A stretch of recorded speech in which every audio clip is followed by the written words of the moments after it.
Chicago native Polo G, aka Lil Cap-A-Lot, came on the scene and rose to fame dropping Finer Things, but a lot of people say his song Pop Out with Lil TJ is what really made him a household name. With multiple platinum albums like Hollywood, Die Legend, The GOAT, Hall of Fame, Polo G has made it clear he has been a top rapper of this generation. But after dropping Hood Poet this year, it might be time to ask, has a Chicago rapper fallen off? The first week numbers of Hood Poet were 23,601.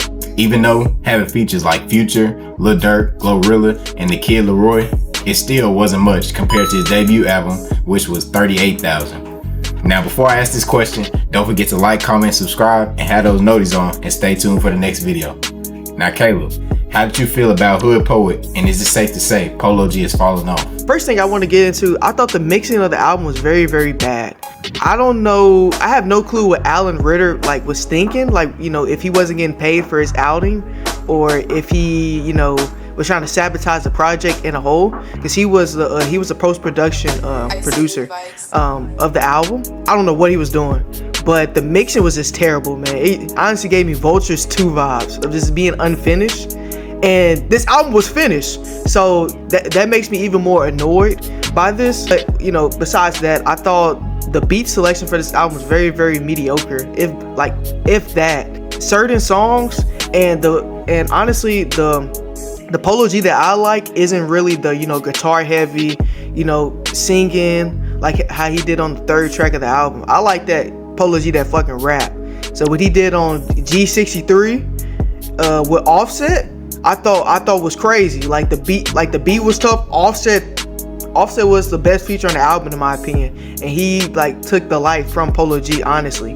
So I like that rap in Polo G. I don't really like the guitar riffs. I think it honestly gives me Huncho vibes, and I don't even like Huncho. So the production wasn't good, and also one thing, 18 tracks of Polo G, who wants to hear that?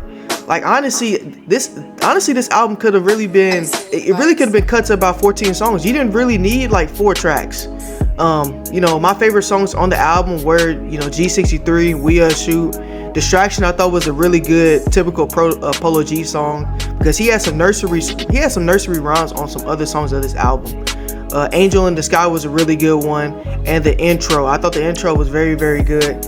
I wish it was longer. The intro and outro were only 2 minutes, and it was like a short 2 minutes. I think Polo G only had 1 verse on that, but otherwise this wasn't really a noteworthy project. Polo G has honestly had some better records than this. My favorite Polo G record still to this day isn't Die Legend. It's actually The GOAT.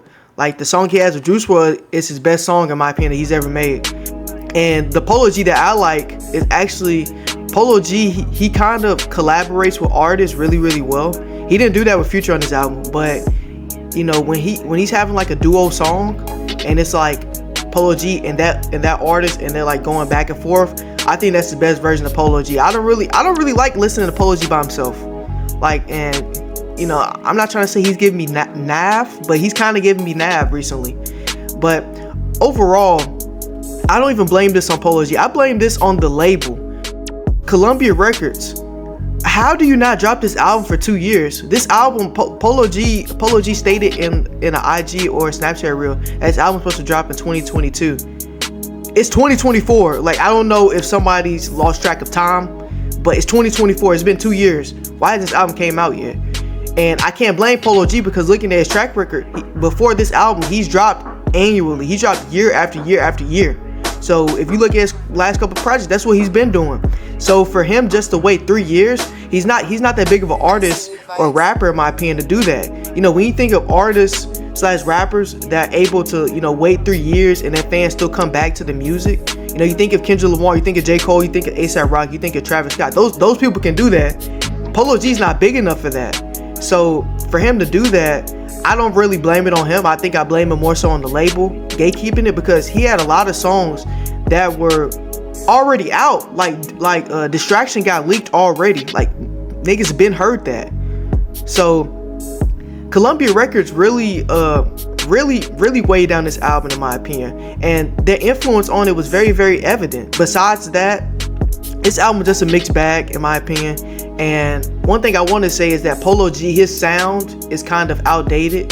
Guitar riffs, Chicago dude, talking to his feelings. This whole huncho sound that he has and that he's been making since 2018, since he popped off with Pop Out. It's really just getting annoying, and he lost a lot of his fan base. That kind of gives me remnants of the Juice WRLD era, the SoundCloud era that ended when Juice WRLD died. And it's like he's still hanging on to that sound.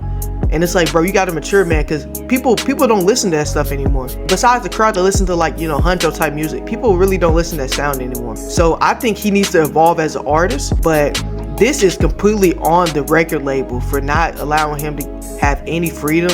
And when he wants to release his project, it's pathetic. It's honestly embarrassing, and it might just lead to a downfall of his entire career. Hey, I ain't even gonna lie to y'all. I didn't even know this nigga dropped the album. Cause Caleb told me, he was like, hey, y'all heard Polo G drop Hood Poet? And I was like, nah, I ain't heard nothing about it. Like singles, leaks, nothing. So if you ask me, has he fallen off? I'm gonna say yes. Along with some other rappers, mainly Cough Cough, Lil Baby. But we will have a video on him very soon, so make sure y'all stay tuned for that. Now, I didn't really see a lot of people say this album was very good. I thought it was alright. My favorite song was probably No Recruits with G Herbo. That's mainly because I'm a G Herbo fan. But I thought the best song was probably Barely Holding On or Thorns.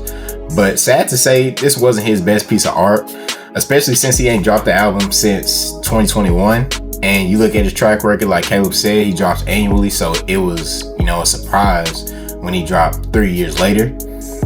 This isn't a good look, especially when your debut album did more than this album, and compared to his last album in 2021, that's like a big drop off. And a lot of these rappers now, they're trying to do the whole taking a break, waiting like 3-4 years, when not everybody can do that. This is only something like Kendrick Lamar, J. Cole, A$AP Rocky. This ain't for everybody. Everybody ain't built like that. Not everybody can really take those extended breaks and do as good as they did before. A lot of rappers constantly throw pieces out there to keep doing numbers, and that works for them. Him and Lil Baby, they need to stick to how they've been rocking, dropping the album, annually, a couple years apart, if they want to keep doing good numbers, or they're cooked. I mean, it's safe to say, Polo G, man, you might want to talk to that label, tell them niggas bullshit, because they really holding you right now. No cap.